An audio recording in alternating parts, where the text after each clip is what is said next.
تجھ کو بتاتا ہوں کہ تقدیر امم کیا ہے، شمشیر و ثنا اول طاؤس و رباب آخر۔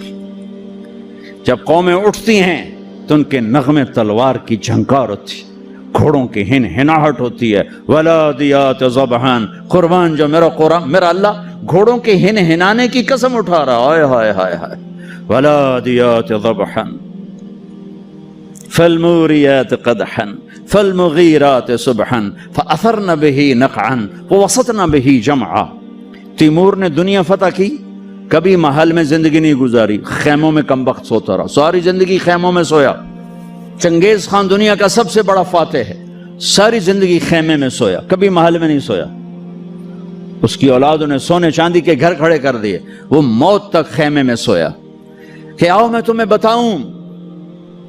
تمہیں بتاؤں کہ قوموں کی تقدیر کیا ہے، بلندی کب آتی ہے، زوال کب آتا ہے۔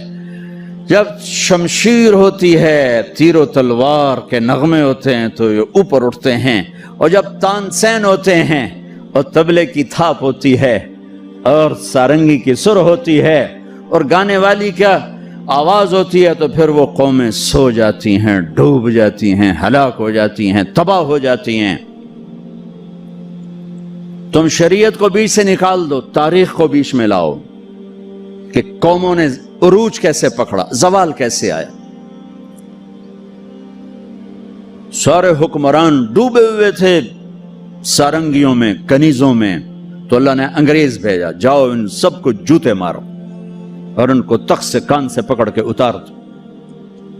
آخری میں ٹیپو سلطان تھے، لیکن جب کوئی قوم ڈوبتی ہے تو ایک فرد مشکل سے ہی کسی کنارے لگا سکتا، لہذا وہ اپنی جان کی قربانی دے گئے۔ 1799 4 مئی 1799 دریائے توی وہاں بہتا ہے، اس میں اپریل کے اینڈ میں سیلاب شروع ہو جاتے ہیں اور فوجیں رک جاتی ہیں، لیکن میرے اللہ کو مسلمانوں کا اقتدار ختم کرنا تھا، تو اس سال موجیں نہیں آئیں، سیلاب ہی نہیں آیا، دریا خشک پڑا تھا۔ اور انگریز کی مدد کرنے والے کون؟ نظام الدین، حیدرآباد کے مسلمان حکمران۔ مرہٹے تو چلو ہندو تھے۔ جب ضمیر سوتا ہے، جب حکومتیں کیوں چھینی کہ ٹیپو جیسے شاہ سوار کے لیے،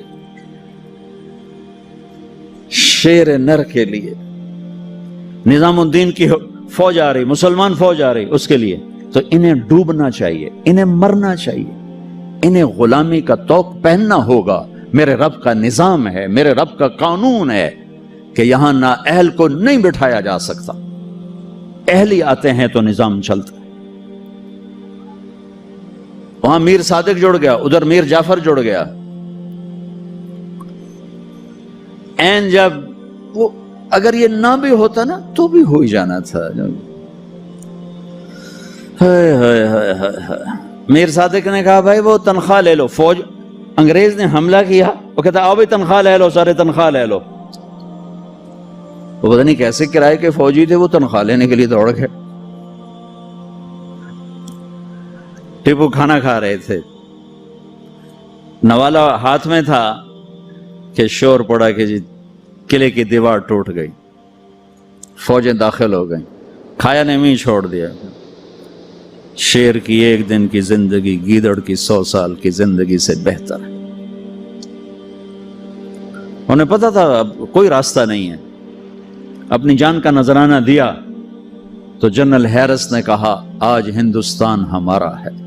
پھر دلی بھی آ گئے۔ شاہ عالم ثانی کے زمانے میں دہلی میں انگریز داخل ہو گئے،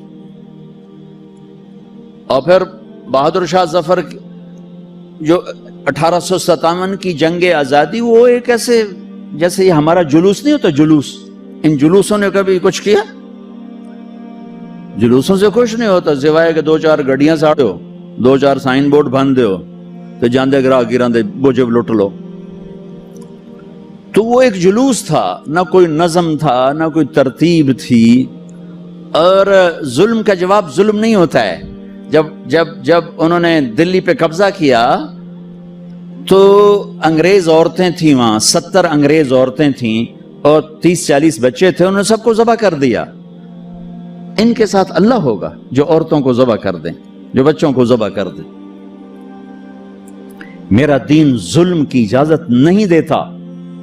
حضرت علی اور یہودی آپس میں جنگ ہو رہی، خیبر، قمواس کا قلعہ، ابھی بھی اس کی دیواریں کھڑی ہیں۔ میں پچھلے سال گیا تھا وہاں، اس کو دیکھا تھا جا کر، جہاں سے حضرت علی چڑھے، دروازہ توڑا سر، تو اس پر وار کرنے لگے، اس نے منہ پہ تھوک دیا، اس نے منہ پہ تھوک دیا، تلوار پیچھے کر لی، کہ چلو دوبارہ۔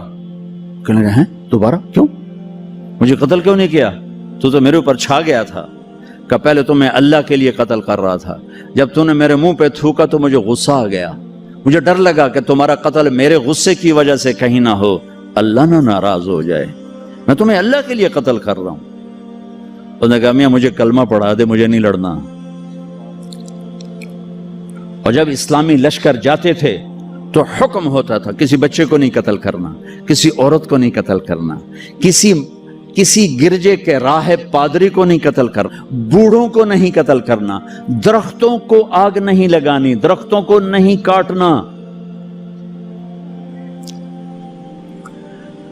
ہاں اس نے ناکام ہونا ہی تھا، لیکن اس میں مرزا الہی بخش، نجف خان، نواب شجاع الدولہ، یہ 3 آدمی اس میں ذریعہ بنے، لیکن وہ نہ بھی ذریعہ بنتے تو بھی وہ معاملہ 4 دن بعد پھر ہو جاتا، 4 دن پہلے 4 دن بعد ہوتا، لیکن ان کے ماتھے پر رسوائی کا داغ لگنا تھا، اور ان کی قبروں نے موت تک نحوست دیکھنی تھی، اور ان کی ہڈیوں نے نحوست دیکھنی تھی۔ تو مرزا الہی بخش، نواب شجاع الدولہ اور نجف خان، یہ انگریزوں سے مل کر انہوں نے راستہ بنایا، اور یوں 1857 پر آ کر مکمل زوال ہو گیا۔